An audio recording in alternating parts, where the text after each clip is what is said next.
Hello, beautiful, beautiful, beautiful black people. I hope that all is well in your world. And this beautiful day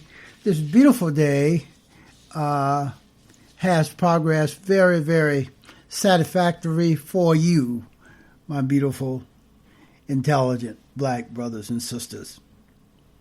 If you are ever asked in this century, what did you do while on this side of the river to make your life worthwhile? What will you say, my beautiful, intelligent black brothers and sisters? This is what I plan to say. I have thought about this, and this is what I plan to say if I am ever asked that question. I would say that every day of my life, I taught at a school called Life. And at that school, love was the lesson. I taught at a school called Life every day of my life. And there, love was the lesson every day of my life, my beautiful, intelligent black brothers and sisters. Do you know that a woman's, especially a beautiful, intelligent, natural, genuine, authentic black woman, her highest calling is to lead a black man, and the operative word is black. A black woman's highest calling is to lead a black man to his soul, S-O-U-L, so as to unite him with the Creator, with the source of his creation. A black woman's lowest, L-O-W-E-S-T, calling is to seduce,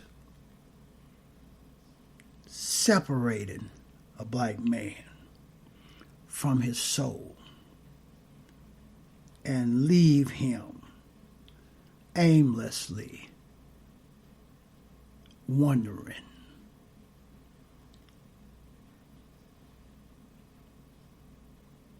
In regards to a black man's highest calling is to protect his beautiful, natural, genuine, authentic black woman. A black man's highest calling is to protect his black woman. So she is free to walk on this earth unharmed and unashamed. A black man's lowest calling is to ambush and force his way into a black woman's life. A black man's lowest calling is to force his way, to ambush a black woman, forcing his way into her life. Just a few words of wisdom as I see it, standing and looking in from my perspective, my beautiful, intelligent black brothers and sisters. You will hear white folks suggest many things regarding closing the wealth gap between black folks and white folks.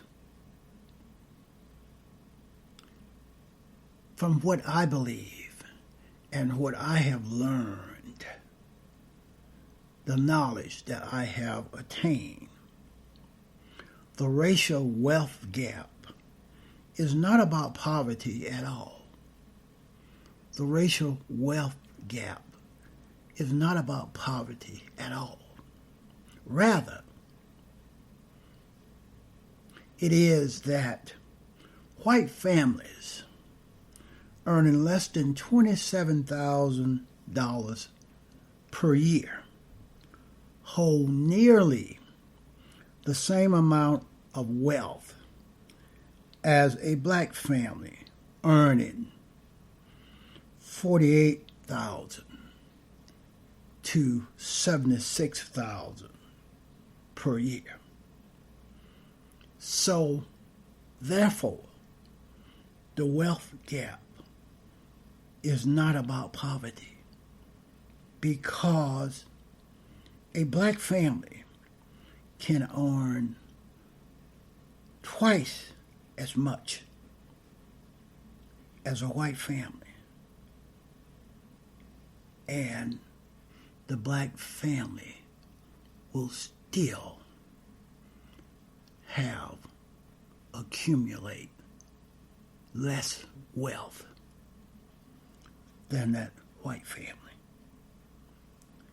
It is not because black folks spend irrationally. It is not that. Black folks here on this plantation called America have lower incomes overall, but studies have shown this, that black families save at a slightly higher rate than white folks with similar incomes. Again, it is not that black folks need to value education more. It is not that. Black parents, when controlling for household types and socioeconomic status, black families actually offer more financial support for their children's higher education than white parents do, according to studies that have been made repeatedly. And some of those studies have shown that black youths, when compared with white youths whose parents have similar incomes and education levels, are actually more likely to go to college and earn additional credentials. But probably the most astounding to many Americans is that college simply does not pay off for black folks the way it does for other racial groups. Black college graduates are about as likely to be unemployed as white Americans with a high school diploma. And black Americans with a college education hold less wealth than white Americans who have not even completed high school. Furthermore, because Black families hold almost no wealth to begin with. Black students are the most likely to borrow money to pay for college. Black students are the more likely to borrow money to go to college, and then to borrow more to remain in college. That debt, in turn, means that black students cannot start saving immediately upon graduation, like their less debt burdened white folks, peers. It is not a lack of home ownership. While it is true that black Americans have the lowest home ownership rates in the nation, simply owning a home is not the same asset that it is for white Americans. Black Americans get higher mortgage rates, even with equal credit worthiness, and homes in black neighborhoods do not appreciate at the same rate as those in white areas. It's discrimination, my beautiful, intelligent black brothers and sisters. It's discrimination in every facet of life for black Americans. We are discriminated against. We are discriminated.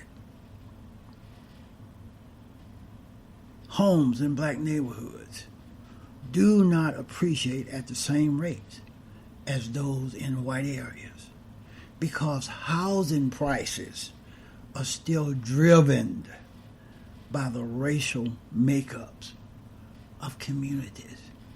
It's discrimination, my beautiful. Being black means discrimination. Being black means racism. Being black means an obstacle course is placed in front of you in every activity that you have to participate in right here on this plantation called America. There was an economist at Duke University. I believe his name was William Darity. And he did a study. And the study pointed out that the ability to purchase a home in the first place is seldom a result of just the hard work and frugalness of the buyer. Rather, it is parental and grandparental wealth that facilitate the acquisition of a home. It's discrimination. If you have wealth already, then that enhances, that make purchasing a home much easier. It is not because a majority of black families are led by a single mother. That is what these racist white folks will point to. White single women with children hold the same amount of wealth as single women with no children. And the typical white single parent has twice the wealth of the typical two-parent black family. It is discrimination, my beautiful, intelligent black brothers and sisters. To summarize what I am saying, none of the actions we are told about black people. None of the actions that these racist white folks say black folks must take if they want to lift themselves out of poverty and gain financial stability. None of that stuff matters. It doesn't work. Marrying doesn't work. Becoming educated doesn't work for black folks. Saving more money doesn't work for black folks. Not owning a home or owning a home doesn't work for black folks. None of those things, home ownership, being educated, being financially stable, none of those things can mitigate 400 years of racialized discrimination, racialized denigration, racialized racism. You must know that wealth, W-E-A-L-T-H, wealth begets wealth. Wealth begets wealth. And white folks have had centuries of government assistance, welfare, giveaways, welfare, affirmative actions, etc., to accumulate wealth, to help them accumulate wealth. While the government, the federal government, has for the vast history of this plantation called America worked against black folks doing the same. The government have consistently, intentionally prevented black folks from accumulating wealth. The cause of the wealth gap must be found in the structural characteristics of the American economy. It is heavily infused at every point with both an inheritance of racism and the ongoing authority of white supremacy. That's why black folks are still 20 miles behind in a 26-mile marathon.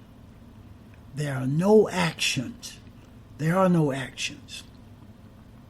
that black Americans can take